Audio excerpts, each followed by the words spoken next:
Assalamualaikum warahmatullahi wabarakatuh, sahabat guru. Pada kesempatan ini, saya admin cara mudah ingin membahas sebuah materi atau permasalahan seputar SKP, di mana banyak yang bertanya kepada saya tentang SKP 2021 pola 2 periode. Nah, permasalahan pertama, bagaimana cara menggabungkan SKP 2 periode tersebut kalau SKP pertama dibuat di aplikasi yang berbeda? Nah, untuk pertanyaan ini jawabannya sangat simpel. SKP yang sudah dibuat di SKP yang dengan aplikasi berbeda tersebut kan sudah ditandatangani, tidak apa-apa. Nah, hanya saja Bapak Ibu cukup memindahkan isinya pada SKP yang baru yang tergabung dalam satu file antara SKP periode Januari-Juni dan SKP periode Juli-Desember. Tapi nggak usah dicetak, kan sudah dicetak yang Januari-Juni, cuma dimasukkan supaya nilainya itu bisa tergabung, itu saja. Nah, kemudian untuk SKP Januari-Juni itu sebenarnya masih sama dengan pola SKP yang sebelumnya, hanya berubah pada bulannya saja.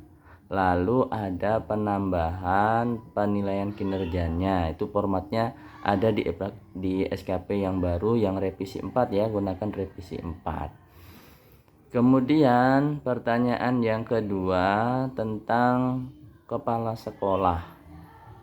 Begini Bapak Ibu kepala sekolah, untuk kepala sekolah yang akan naik pangkat, SKP-nya digunakan untuk usul naik pangkat, itu yang dipakai adalah SKP guru.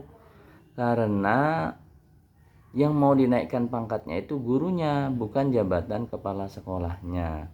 Sehingga usulannya itu yang digunakan adalah SKP guru dengan tugas tambahan kepala sekolah.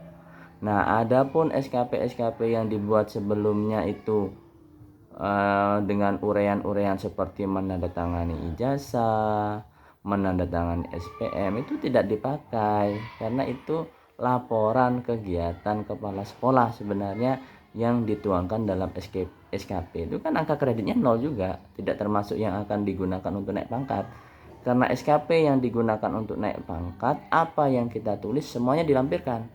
Misalkan mulai dari PK-nya, jadi ada PK kepala sekolahnya, kemudian ada mungkin pengembangan dirinya, dilampirkan pengembangan dirinya, ada publikasi ilmiahnya, dilampirkan publikasi. Jadi semua apa yang tertulis di SKP itu harus dilampiri bukti fisiknya, sekaligus apa yang tertuang di SKP itu dituangkan kembali dalam daftar usulan penetapan angka kredit atau PAK-nya. Nah, itu permasalahan yang kedua. Kemudian yang ketiga, apakah sama SKP periode Januari-Juni dengan Juli-Desember? Sama, tapi beda. Nah, persamaannya di mana? Polanya sama, pengisiannya sama, hanya saja perbedaannya itu dalam pengukuran penilaian kinerja. Kalau di SKP Januari-Juni itu rentang nilainya masih 0 sampai 100, adapun di Juli-Desember itu sudah sampai 120.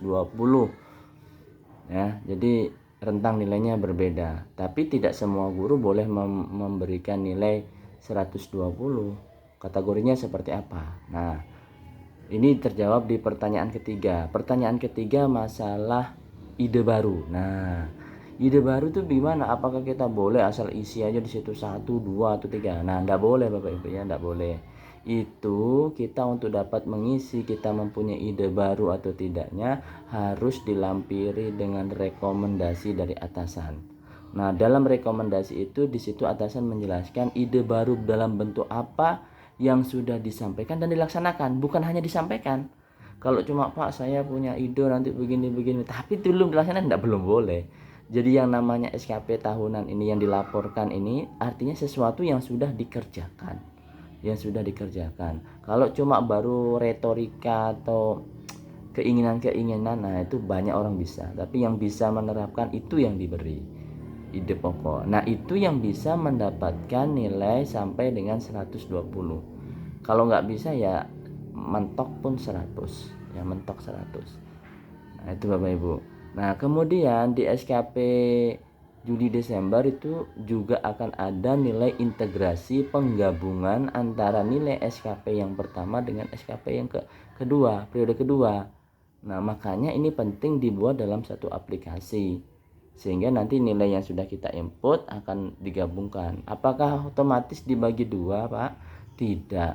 Untuk yang Januari Juni itu proses pembagiannya itu menggunakan pola konversi. Beda nilai, beda hasil konversinya, tidak serta-merta dibagi dua. Berbeda kalau SKP Juli Desember itu langsung diambil 50%-nya. Nah, jadi Bapak Ibu untuk penilaian integrasi ini untuk yang Januari Juni menggunakan penghitungan konversi yang Bapak Ibu bisa lihat di Surat Edaran Menteri Pemberdayaan Aparatur Negara Reformasi dan Birokrasi nomor 3 tahun 2021. Nah, selebihnya untuk melihat aplikasinya bagaimana Bapak Ibu nantinya bisa melihat di video saya sebelumnya tentang SKP dan menelusuri bagaimana cara mendapatkan SKP-nya.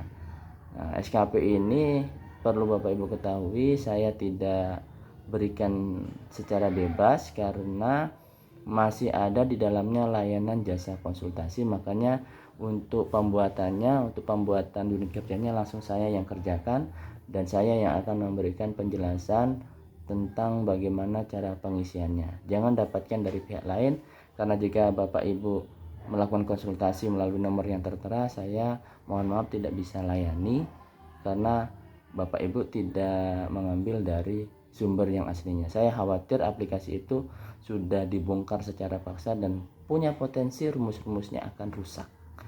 Oke, demikianlah pembahasan singkat kita pada Jumat ini untuk masalah SKP 2 periode tahun 2021. Semoga bermanfaat. Assalamualaikum warahmatullahi wabarakatuh.